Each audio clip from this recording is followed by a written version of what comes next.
Алматы Бишкек жолунун жээгинде ок атышуу болуп жатат. Алматы шаарынын жээгинде, тактап айтканда Алматы Бишкек жолунун жээгинде ок атышуу болуп жатат. Бул тууралуу Спутник Казакстан жазды. Жергиликтүү тургундар ок атышуу бир нече сааттан бери тынбай жатканын кабарлашты. Казакстандын ички иштер министрлиги бул маалыматты тастыктаган жок. Булак Баракелде Чекиторг.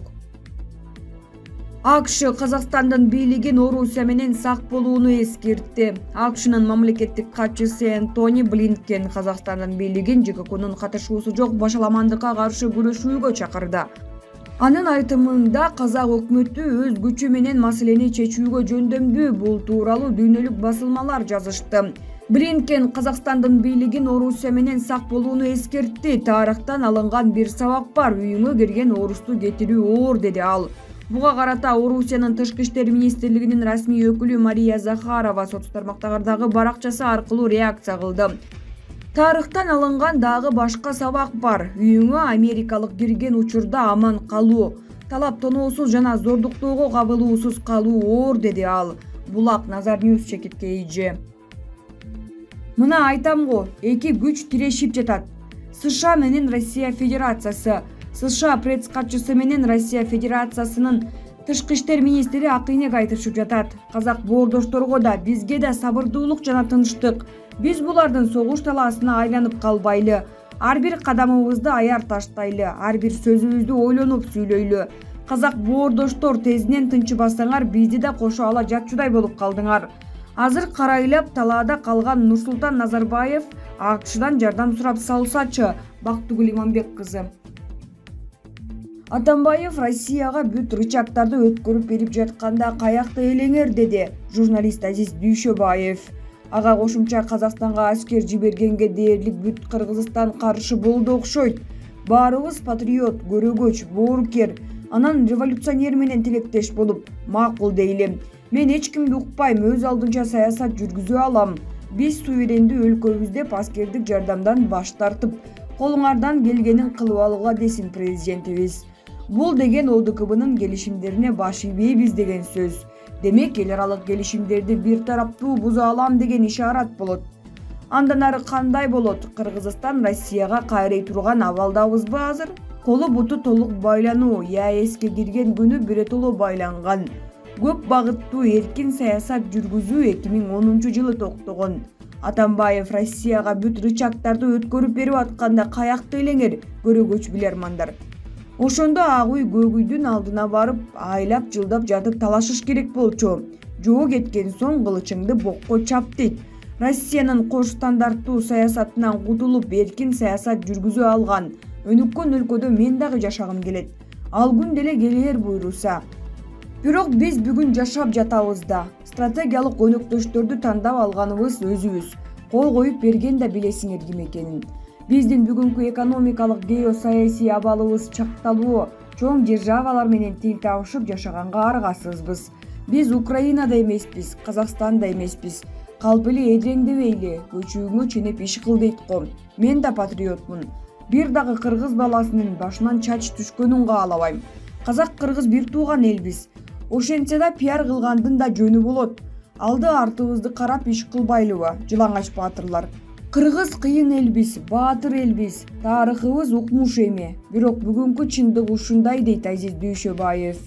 Белгилей кетсек, Алматыдагы митингдин катышуучулары бир топ ири ишканаларга зыян келтирип, талап тонолуп, 1000ден ашуун жарандар жабыркап, 18 полиция кызматкери каза тапкан.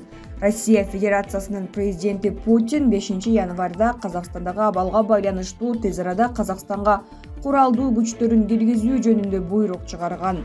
Буга чейин белгилүү болгондой, Касым-Жомарт Токаев Казакстандагы абалды жөнгө салуу максатында ЖККга кайрылган. Ушул тапта Алматы калаасында куралдуу күчтөрдүн көзөмөлүндө турат. Булак Назар Ньюс чекиткейи. Кадырман калайык. Казак боорлорубуздун башына түшкөн калайманды, кайгы муңду тең бөлүшөлү дегеле. Биз минтип жатканда алар минтпеди беле деген сөздөн алыс бололу. Кетсе алардан кетсин, бизден кетпесин. Кечиримдүүлүк ынтымакты жаратат. Алар биздин түбөлүктүү кошуна боорлорубуз. Тынчтык митингден башталган тополоң апогейине жетип токтоду. Албетте, бул окуяга тышкы күчтөрдүн тиешеси жок деп айтууга болбойт. ири державалардын аймактык кызыкчылыктары болуп кеткен жана боло берет. Дүйнөлүк политологдордун ушул кырдаалга жасаган анализдерине терең көз салуу менен өз баамын жаралат. Акырындап сымаптай гана бүкүлдөтүп казак элинин руханий жан дүйнөсүнө киргизилген батыш идеологиясы Парижде олтуруп алып кан какшап чакырык таштаган Мухтар Аблязов, Каралман Калайыктын кандайдыр бир деңгээлдеги жакырчылыгы, Назарбаевдин акыркы жылдардагы жаңылыштыктары, Путин менен убагында болуп өткөн айбатташуулар, айматтык дооматтар. Нуракени ушундай тагдыр күтүп турат деген ой үч уктаса түшкө кирбейт эле атаганат. Дүйнөнүн алдыңкы лидерлеринин катарына кирип, Орто Азиянын султаны атыккан адамга бул сокку оңойго турбасы анык.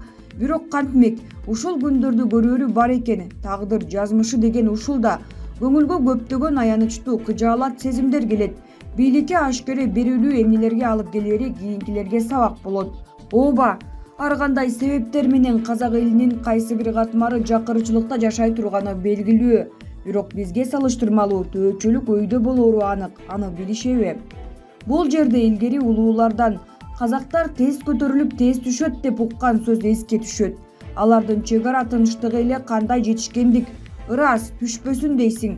Эмесе өткөн эле кылымда бул элде болуп өткөн апааттар, Бишкектин көчөлөрүндө томпою өлүп жаткан казак туугандар жөнүндө өз көзү менен көрүп жазган Түгөлбай Абамдын Жол романы деле бар эмеспи?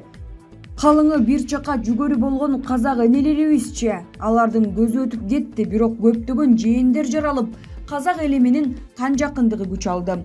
Иши кылып казак эли албетте баары эмес, бул жолкусунда өздөрүнө кыянаттык кылышты. Мамлекетинин туруктуулугуна доо кетиришти, кутун учурушту. Ушуну эле күтүп олтургансып, Россия мамлекетинин ыкчам иш-чарасын кескин сындаган деле туура эмес. Ири державалардын аймактык саясаты дал ушул кадамдарга алып бармак. Ушуну менен Нуракенин айбаты аяктап, казак мамлекетинин башка доору башталды десек жаңылышпайбыз. Дүйнө чайпалууда. 30 мамлекетти курамына камтыган НАТО блогуна тирешкен Россия мамлекетине кандай баа берсек болот? Украинадагы абал курч бойдон 3-чү дүйнөлүк согуш башталуу абалы жаралууда. Андай болбосун дейсиң. Ушундай абалда биздин кыргыз мамлекети сууга аккан чабындыдай болбой, бир жээкте туруп калгандыгы эң туура болду. Нейтралдык болууга жол жок. Ал үчүн бизде эң акыркы чакырылыштагы согуш куралдары болушу керек эле. Дегеле эрдемсинген сезимдерден арылуубуз зарыл. Ачуу айтканда 6 байрак менен кайда барабыз? ЖКК биримдигинин түпкү максаты НАТО менен тирешүү. Бул кызылдай чындык. Биз анын мүчөсүбүз, демек анын чечимин кынтыксыз аткаруу зарылдыгы келип чыгат, чекит. Улут патриоттору, өзүм бармын. Бул абалды туура түшүнөлү. Мамлекетибиздин туруктуулугун сактоо менен бул кырдан ашып алалы, анан экинчи кырга баралы. Үйрөнгөн жоо атышканы жакшы деген бабаларыбыздын сөзү эсибизде болуп туруусу абзел. Президентибиз Садыр Жапаровдун ушул кырдаалдагы чечимдери жети өлчөп бир кесилип жаткандыгына туура баам берүү менен кызуу колдоого алынышы керек. Жаңылышпайлы, жакшы санаалаштар.